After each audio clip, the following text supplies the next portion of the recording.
പ്രിയ സുഹൃത്തുക്കളെ നമസ്കാരം. ഇന്ന് ഞാൻ ചെയ്യുന്നത് ഒരു വെറ്റ് ഓൺ വെറ്റ് ചിത്രമാണ്. തുടക്കക്കാർക്ക് അത്ര നന്നായി ചെയ്യാൻ കഴിയില്ല. ഇത് ഒരു പരീക്ഷണം കൂടിയാണ്, അങ്ങനെയാണ് ചെയ്യേണ്ടത്. ഇവിടെ ഞാൻ ഉപയോഗിച്ചിരിക്കുന്നത് തുടക്കം ലെമൺ ഓയിൽ നിന്നാണ്. കുറച്ച് ഗാംബോ ജെല്ലോ മിക്സ് ചെയ്തിട്ടുണ്ട്, വളരെ കുറച്ച് മാത്രം. കുറേ ദൂരെയുള്ള കുറച്ച് വീടുകളും കുന്നുകളും കുറച്ച് മരങ്ങളും എല്ലാം ഉണ്ട്. അതിന് താഴെ കടുകുപാടങ്ങളാണ് കാണുന്നത്. കടുകുപാടങ്ങൾ പൂത്തു നിൽക്കുന്ന ആ ഒരു നിറമാണ് ഞാൻ അത് ഉപയോഗിച്ചത്. മെറ്റോൺ മെറ്റായി ചെയ്യുന്നതുകൊണ്ട് തന്നെ ലെയർ ബൈ ലെയർ ആയിട്ടല്ല ഇത് കാണുന്നത്. നനഞ്ഞിരിക്കുമ്പോൾ തന്നെ കളറുകൾ ചേർക്കുന്ന രീതിയാണ്. പലപ്പോഴും നമ്മളുടെ കൺട്രോൾ വിട്ട് പല സ്ഥലത്തേക്കും അത് പടർന്നു പോകാനൊക്കെ ചാൻസ് ഉണ്ട്. അത് എത്ര ദൂരം പടർന്നു പോകുമെന്ന് ഏകദേശം ഒരു കണക്കുണ്ടെങ്കിൽ നമുക്കത് ചെയ്തു തുടങ്ങാം. ഒരു പരീക്ഷണമായി ഇതിനെ കണ്ടാൽ മതി. ഇങ്ങനെ ചെയ്യുമ്പോൾ ചിത്രം പെട്ടെന്ന് ചെയ്ത് തീർക്കാൻ പറ്റും. പക്ഷേ നല്ല കൺട്രോൾ ഇല്ലെങ്കിൽ നമ്മൾ ഉദ്ദേശിക്കാത്ത സ്ഥലത്ത് കൂടെ എല്ലാം ഇത് പടർന്നു പോയി നമ്മൾ ചെയ്യാത്ത പല സംഭവങ്ങളും സംഭവിക്കും. അതിനെയൊക്കെ അക്സെപ്റ്റ് ചെയ്യാൻ പറ്റുമെങ്കിൽ മാത്രമേ ഇത് ചെയ്തു തുടങ്ങാവൂ. ഇത് ചെയ്യുന്നത് ചിത്രപ്പട്ടിൻ്റെ 440 GSM പേപ്പറിലാണ്. അത്യാവശ്യം നല്ല കട്ടിയുള്ള പേപ്പറാണ്. അത് ചെയ്യുമ്പോഴുള്ള ഗുണം ഇതാണ്, കൂടുതൽ വെള്ളം വെച്ചാലും പേപ്പർ ചുളിഞ്ഞു വരികയോ ഒന്നും ചെയ്യില്ല. ഒരു കാർഡ് പോലെ തന്നെ നിൽക്കും. അപ്പോൾ വെറ്റ് ഓൺ വെറ്റ് ചെയ്യാൻ പറ്റിയ പേപ്പർ ഇത് തന്നെയാണെന്ന് എനിക്ക് തോന്നുന്നത്. വേറെ നല്ല ബ്രാൻഡുകളുടെ പേപ്പർ വേറെയുണ്ട്, പക്ഷേ ഇപ്പോൾ നമുക്ക് അഫോർഡബിളായ ഒരു പേപ്പർ ഇത് തന്നെയാണ്. ഇവിടെ ഞാൻ ഉപയോഗിക്കുന്ന ബ്രഷ് ചൈനീസ് കാലിഗ്രാഫി ബ്രഷാണ്. പലപ്പോഴും ഈ ബ്രഷ് നിങ്ങൾ ഓൺലൈനിലെല്ലാം കണ്ടിട്ടുണ്ടാവും. അധികം വിലയൊന്നുമില്ല, പക്ഷേ പെട്ടെന്ന് അത് കേടുവരാനും ചാൻസ് ഉണ്ട്. അതാണ് അതിൻ്റെ ഒരു പ്രശ്നം. അപ്പോൾ അത് കേടുവരാതിരിക്കാൻ എന്ത് ചെയ്യണം? എൻ്റെ 2-3 ബ്രഷുകൾ കിടന്നു പോയി. അതിനുശേഷം ഞാൻ ഇതിനെ വീണ്ടും അതിനെ ഉപയോഗിക്കാൻ വേണ്ടി എങ്ങനെ അതിനെ മാറ്റം വരുത്താം, കസ്റ്റമൈസ് ചെയ്യാം, നമ്മളുടെ രീതിയിൽ അതിനെ മാറ്റം വരുത്താമെന്ന് ആലോചിച്ച് എൻ്റെതായ രീതിയിൽ അതിനെ മാറ്റം വരുത്തി കൊഴിഞ്ഞു പോകാത്ത രീതിയിൽ ഇപ്പോൾ ഞാൻ 3 ബ്രഷുകൾ ഉപയോഗിക്കുന്നുണ്ട്. അതിലെ ഒരു ബ്രഷാണിത്, ഒരു സെറ്റ് ബ്രഷ് വരുന്നത്. അതിലെ ഒരു ബ്രഷാണിത്. അപ്പോൾ അതിന് എങ്ങനെ ചെയ്യണമെന്ന് ഞാൻ വേറൊരു വീഡിയോയിൽ കാണിക്കാം. ഇവിടെ വെറ്റ് ഓൺ വെറ്റ് ആയതുകൊണ്ട് തന്നെ അധികം സ്ഥലത്തും നനഞ്ഞ ആ ഭാഗങ്ങൾ തന്നെയാണ് ചെയ്യുന്നത്. നനഞ്ഞിരിക്കുന്ന ഭാഗത്ത് തന്നെ കളർ വയ്ക്കുന്നത്. ഇപ്പോൾ കണ്ടോ, ഡാർക്ക് വെച്ച ഭാഗത്ത് ലെമണല്ലോ കുറച്ച് കട്ടിയിലെടുത്താണ് ഞാൻ ഇവിടെ തെളിക്കുന്നത്. തെളിക്കുക എന്ന് തന്നെ ഉപയോഗിക്കണം. മറ്റൊരു ബ്രഷിൽ ഇങ്ങനെ കൊട്ടി തെറിപ്പിക്കുകയാണ് ചെയ്യുന്നത്. പല സ്ഥലങ്ങളിലേക്കും തെറിച്ച് പോകാൻ ചാൻസ് ഉണ്ട് ഈ ബ്രഷ് ഉപയോഗിക്കുമ്പോൾ. കുറച്ചുകൂടി ഒതുക്കമുള്ള ബ്രഷുകളാണെങ്കിൽ നമ്മൾ കരുതുന്ന അതേ സ്ഥലത്ത് തന്നെ വീഴാൻ ചാൻസ് ഉണ്ട്. അപ്പോൾ അതൊക്കെ നിങ്ങൾ പരീക്ഷിക്കാം. ജസ്റ്റ് ഒരു അബ്സ്ട്രാക്ട് രീതിയിലാണ് ഇനി ചെയ്യാൻ പോകുന്നത്. ചെറിയ ബ്രഷ് എടുത്ത് ലെമണെല്ലോ കുറച്ച് കട്ടിയിലാണ് ഉപയോഗിക്കുന്നത്. കാരണം അവിടെ വെള്ളം അവിടെ പേപ്പറിലുള്ളതുകൊണ്ട് തന്നെ കട്ടിയിൽ വെച്ചാലും ആ വെള്ളത്തിലേക്ക് അത് പടർന്ന് ട്രാൻസ്പെറൻ്റ് ആയിക്കോളും. കുറച്ച് കട്ടിയിൽ വയ്ക്കുമ്പോൾ ആ പൂക്കളെല്ലാം ആ ഡാർക്ക് ഭാഗത്തേക്ക് ചാഞ്ഞ് നിൽക്കുന്ന പോലെ ഒരു എഫക്റ്റൊക്കെ ഉണ്ടാക്കിയെടുക്കാൻ പറ്റും. ഏകദേശം ഒരു തോന്നൽ മാത്രമാണ്. ഒരിക്കലും നമ്മൾ ഫോട്ടോ പോലെ വരയ്ക്കാൻ ശ്രമിക്കുന്നില്ല. ഇതിൻ്റെ റെഫറൻസ് ഫോട്ടോ ഇതിൻ്റെ കൂടെ വയ്ക്കാം, അവസാനം കാണിക്കാം, അല്ലെങ്കിൽ ഇതിനൊപ്പം തന്നെ വയ്ക്കാം. മൂലയിൽ എവിടെയെങ്കിലും നിങ്ങളത് കണ്ട് ഒന്ന് ചെയ്ത് നോക്കുക. ആ ഭാഗം ഏകദേശം ചെയ്ത് കഴിഞ്ഞു. ഇനിയാണ് ഞാൻ ആകാശത്തിൻ്റെ ഭാഗത്തേക്ക് പോയത്. തിരിച്ചും ചെയ്യാം കേട്ടോ. ആദ്യം ആകാശം ചെയ്തതിന് ശേഷം താഴേക്ക് ഇങ്ങനെ ചെയ്തിറങ്ങി വരികയും ചെയ്യാം.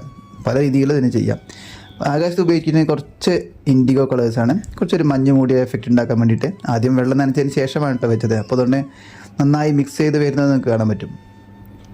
ഇനി വളരെ റഫായാണ്. അവിടെ മരങ്ങളുടെ ഭാഗങ്ങളെല്ലാം ഉണ്ട്, അതെല്ലാം ഞാൻ കവർ ചെയ്ത് പോയി. മലയുടെ ഭാഗമെല്ലാം കവർ ചെയ്തിട്ടുണ്ട്. വീടുകളുടെ ഭാഗം മാത്രം കുറച്ച് ഷേപ്പുകൾ മാത്രം അവിടെ വിടുകയാണ്. താഴേക്ക് എത്തുമ്പോൾ കുറച്ചുകൂടി ബ്ലൂ മിക്സ് ചെയ്ത് കുറച്ച് പെയിൻസ് ഗ്രേ മിക്സ് ചെയ്ത് ഒന്നുകൂടി ഡാർക്കാക്കി ആ ഒരു ഗ്രേഡിയൻ്റ് ഉണ്ടാക്കിയെടുക്കാൻ വേണ്ടിയിട്ടാണ്. ഇപ്പോൾ സ്കൈ നല്ല സ്മൂത്തായി താഴേക്ക് ഒഴുകി ബ്ലെൻഡായി വരുന്നത് കാണാം. താഴെ പാടത്തിൻ്റെ ഭാഗത്തെത്തുമ്പോൾ ആ ലെമൺ ഭാഗം കട്ടി നിർത്തി വീടുകളുടെ ഷേപ്പ് മാത്രം അവിടെ, ബേസിക് ഷേപ്പ്, വളരെ റഫായിട്ടുള്ള ഷേപ്പുകൾ മാത്രം അവിടെ നിർത്തിയിട്ട് അവസാനിപ്പിക്കുകയാണ്. ഇനി ആംഗുലർ ബ്രഷ് എടുത്ത് പാടത്തിൻ്റെ ഡാർക്കായ ഭാഗങ്ങളെല്ലാം ചെയ്യുകയാണ്. ഡാർക്കായ ഭാഗങ്ങൾ എന്ന് പറയുമ്പോൾ നമ്മളുടെ നടന്നു വരുന്ന വഴിയും പിന്നെ അതിനിടയിലുള്ള വരമ്പുകളും എല്ലാമാണ്. വളരെ റഫായാണ് ചേർക്കുന്നത്, ഒരിക്കലും ഡീറ്റെയിൽ ആയി ചേർക്കുന്നില്ല. നിങ്ങൾക്ക് നിങ്ങളുടേതായ രീതിയിൽ പരീക്ഷകൾ നടത്താം. എൻ്റെ ഒരു രീതി ഇപ്പോൾ ഞാൻ ചെയ്യുന്നത് ഇതാണ്. ഇങ്ങനെ ഞാനൊരു രീതി തുടരാൻ കാരണം, ഞാൻ ആദ്യം ഇങ്ങനെയല്ല ചെയ്തിരുന്നത്. വെറ്റ് ഓൺ വെറ്റ് ചെയ്തിരുന്നെങ്കിലും കൂടുതൽ ചെയ്തിരുന്നില്ല. അത് ഞാൻ പിന്നീട് പറയാം. ഇവിടെ സ്കൈ നനഞ്ഞിരിക്കുമ്പോൾ തന്നെ, അതായത് നനഞ്ഞു കഴിഞ്ഞ അപ്പോൾ തന്നെ ഞാൻ അതിന് പെയിൻറ്റ് ചെയ്തില്ല. കുറച്ചൊന്ന് ഉണങ്ങിയിട്ടുണ്ട്, എന്നാൽ വല്ലാതെ വെള്ളം ഉണങ്ങിയിട്ടില്ലേനും. അവിടെ ഉണ്ട് വെള്ളം, കുറച്ചുകൂടി വെള്ളം അവിടെ ബാക്കിയുള്ളത് കൊണ്ട് തന്നെ അതിൽ നമ്മൾ കളർ വയ്ക്കുമ്പോൾ ഇതുപോലെ ബ്ലെൻഡായി വരും. ദൂരെയുള്ള മലകൾക്ക് കുറച്ച് ഗ്രീൻ മിക്സ് ചെയ്തൊരു ഇൻഡിഗോ കളറാണ് ഉപയോഗിച്ചത്. അടുത്തേക്ക് എത്തിയപ്പോൾ കുറച്ചുകൂടി യെല്ലോ കളർ മിക്സ് ചെയ്ത് അടുത്തുള്ള മലയ്ക്ക് കുറച്ചും ഡീറ്റെയിൽ ആയിട്ട് ചേർത്തു. ഇനി അതിൽ കുറച്ചുകൂടി ഡീറ്റെയിലുകൾ ചേർക്കാനുണ്ട്. താഴേക്ക് എത്തുമ്പോൾ കുറച്ച് ഡാർക്ക് കളറുകൾ ചേർത്തു, പേൽസ് ഗ്രേ തുടങ്ങിയ കളറുകൾ ചേർത്തു. അതായത് അടുത്തുള്ള മരങ്ങളും മലയുടെ ചുളിവുകളും എല്ലാം ഉപയോഗിക്കാൻ വേണ്ടിയിട്ട് കുറച്ച് പേൽസ് ഗ്രേയും യെല്ലോയും ഇൻഡിഗോയും മിക്സ് ചെയ്തൊരു കളറാണ് ഉപയോഗിച്ചത്. ദൂരെയുള്ള ഭാഗങ്ങൾ ബ്ലറായി തോന്നാൻ വേണ്ടിയാണ് ഇങ്ങനെ വെറ്റ് ഓൺ വെറ്റായി ചെയ്യുന്നത്. മരങ്ങൾ ഡാർക്കായി വെക്കുമ്പോൾ തന്നെ അതിൻ്റെ കൂടെ തന്നെ യെല്ലോ മിക്സ് ചെയ്ത്, നേപ്പിൾസ് യെല്ലോ മിക്സ് ചെയ്ത് അതിൻ്റെ മുകളിൽ വെക്കുന്നുണ്ട്. അതെല്ലാം ബ്ലെൻഡായി ഒലിച്ച് മിക്സായി ഒരു പരുവത്തിലാവുന്നത് നിങ്ങൾ കാണാൻ കഴിയും. നിങ്ങൾ ഇതിലെ ഓരോ മരങ്ങളെയും ഇതുപോലെ ബാക്ക്ഗ്രൗണ്ട് നനച്ചതിന് ശേഷം ചെയ്ത് ശീലിക്കുകയാണെങ്കിൽ നിങ്ങൾക്ക് ഓരോ പടിപടിയായി മുന്നോട്ട് പോകാൻ പറ്റും. പെട്ടെന്ന് ചെയ്ത് തീർക്കാൻ പറ്റുന്ന രീതിയാണിത്. നമ്മൾ യൂട്യൂബിന് വേണ്ടി വീഡിയോ ചെയ്യുമ്പോൾ കുറേ സമയമാണെങ്കിൽ നിങ്ങൾ കാണാൻ ചാൻസ് ഇല്ല എന്നുള്ളതുകൊണ്ട് തന്നെ വെറ്റ് ഓൺ വെറ്റ് കൂടുതൽ ഉപയോഗിക്കാൻ നല്ലതാണ്. ആ വലതുഭാഗത്ത് ഏറ്റവും അറ്റത്തുള്ള മരത്തിനെ വരച്ചത് പ്രത്യേക രീതിയിലാണ്. എല്ലാ മരങ്ങളും ഒരുപോലെ ആവാതിരിക്കാൻ വേണ്ടി ശ്രദ്ധിക്കുന്നുണ്ട്. അവിടെയെല്ലാം ഉപയോഗിക്കുന്ന ഒരു കളർ ലെമൺ യെല്ലോ കളറാണ്. ഇവിടെ മരത്തിനെല്ലാം കുറച്ച് റെഡ് എല്ലാം ചേർത്തു, കുറച്ച് പൂത്ത് നിൽക്കുന്ന മരങ്ങളും എല്ലാം ചേർത്തു. ഇത് ആദ്യത്തെ ലെയർ ഉണങ്ങിയതിന് ശേഷമുള്ള ഒരു കാഴ്ചയാണിത്. അതുകൊണ്ട് തന്നെ കുറച്ച് ഡീറ്റെയിൽ ആയിട്ട് കാണാം. ഇവിടെ വീടിൻ്റെ മേൽക്കൂരകളെല്ലാം കുറച്ച് റെഡ് ഭാഗങ്ങൾ മാത്രം ചേർത്ത് കുറച്ച് ലൈനുകളിട്ട് ജനലുകളുടെയും വാതിലുകളുടെയും ചെറിയ അടയാളങ്ങൾ മാത്രം ഇട്ട് ചെയ്യുകയാണ്. റഫായിട്ട് ചെയ്യുക എന്ന് പറഞ്ഞതാണ് അബ്സ്ട്രാക്ട് രീതിയിലാണ്. അവിടെ ഉണ്ട് എന്നൊരു തോന്നൽ മാത്രം ഉണ്ടാക്കാൻ വേണ്ടി. ദൂരെയുള്ള മലകളുടെ മുകളിൽ മഞ്ഞ് പടർന്നതുപോലെയുള്ള ഒരു എഫക്റ്റൊക്കെ ഉണ്ടോ? അതെങ്ങനെയാണ് സംഭവിച്ചത് നിങ്ങൾക്ക് മനസ്സിലായിട്ടുണ്ടാവുന്നതായിരുന്നു. ചെയ്തപ്പോൾ നിങ്ങൾ കണ്ടിട്ടുണ്ടല്ലോ. അപ്പോൾ ഡീറ്റെയിൽ ആയിട്ട് മരങ്ങളെല്ലാം കുറച്ചുകൂടി ഡീറ്റെയിൽ ആക്കി. ഇവിടെ നമ്മൾ ഫോക്കൽ പോയിൻ്റ് ആ വീടുകളും അതൊക്കെയാണെങ്കിൽ പോലും അത് ദൂരത്തുള്ളതായതുകൊണ്ട് തന്നെ കൂടുതൽ ശ്രദ്ധിച്ച് ചെയ്യുന്നില്ല. ഇനി ആ പാടത്തിൻ്റെ നടുക്കുള്ള കുറച്ച് വെള്ളം, ശരിക്കും റെഫറൻസ് ഫോട്ടോയിൽ അങ്ങനെ സംഭവമില്ല. അപ്പോൾ ഞാൻ അവിടെ കൂട്ടിച്ചേർക്കുകയാണ്. വളരെ സിമ്പിളായി റിഫ്ലക്ഷൻസ് വരയ്ക്കുകയാണ്. മുകളിൽ വീടിൻ്റെയൊക്കെ കളറുകൾ കുറച്ചവിടെ ചേർത്തു. മരത്തിൻ്റെ ഭാഗം വരുന്ന സ്ഥലത്ത് അതേ തന്നെ താഴെയായിട്ട് തന്നെ കുറച്ച് ഡാർക്ക് ഭാഗങ്ങൾ ചേർത്തു. ഏറ്റവും വലത് ഭാഗത്തുള്ള മരത്തിൻ്റെ അവിടെ നല്ല ഡാർക്കായിട്ടുള്ള താഴേക്ക് വെർട്ടിക്കൽ സ്ട്രോക്കുകളാണ് ഉപയോഗിച്ചത്. എപ്പോഴും ശ്രദ്ധിക്കേണ്ടതാണ്.